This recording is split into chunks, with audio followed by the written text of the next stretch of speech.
Je suis Aïcha El Kadiri, je suis chef du service contrôle de gestion et évaluation au sein de la direction des finances de la région Grand Est.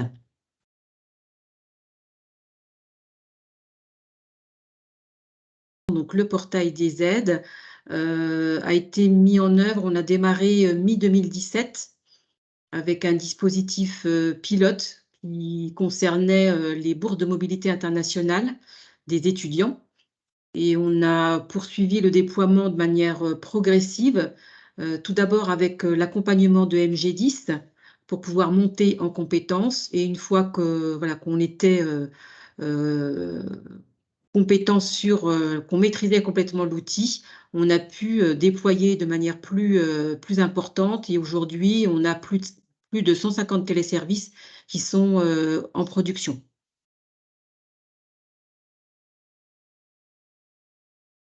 En mars 2022, la région Grand Est a adopté un ensemble de dispositifs en faveur de la transition énergétique. Donc, il y avait 3 dispositifs. Un dispositif à destination des particuliers pour financer l'achat d'un vélo électrique. Dispositif pour les particuliers et les artisans pour l'achat d'un véhicule électrique. Et un 3e dispositif pour le financement d'équipements de chaleur type poêle à granulés ou poêle à bois.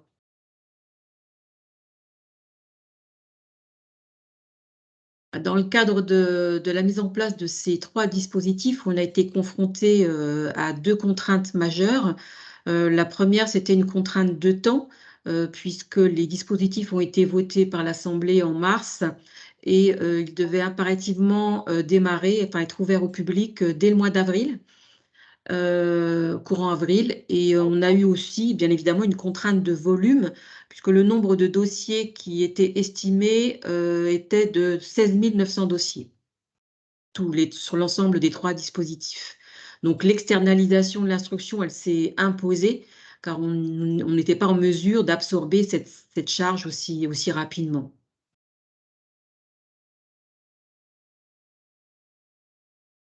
Globalement, le recours à la délégation d'instruction auprès d'MG10 nous a semblé être la meilleure solution compte tenu des 2 contraintes qu'on a évoquées précédemment.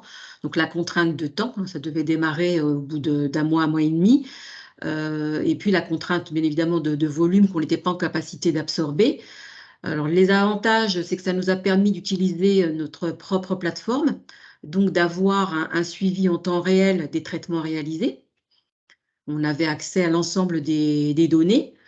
Nous n'avons pas eu besoin de faire de transfert de compétences puisque les équipes de MJ10 connaissaient l'outil, ce qui n'aurait pas été forcément le cas si on avait eu recours à un autre prestataire en termes de délégation d'instruction.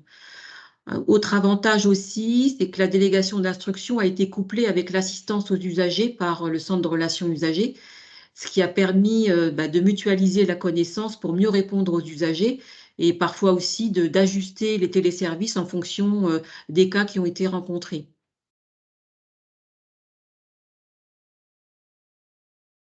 Par rapport à cette expérience de délégation d'instruction et globalement aussi parce qu'on a recours au centre de relations usagers pour l'assistance à nos usagers externes, on est plutôt très satisfait, hein.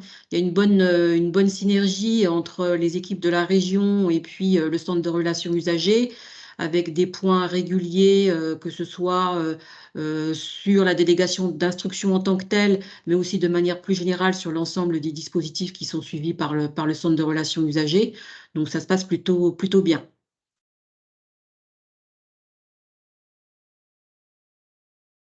Oui, complètement, parce que c'est d'abord une solution qu'on peut mobiliser très rapidement. Le centre de relations usagers a aussi une bonne connaissance et une expérience en termes justement de prise en charge de toutes les demandes qui peuvent être faites par les usagers, ce qu'on n'a pas forcément en interne. Et ça permet en fait de mobiliser des équipes beaucoup plus importantes.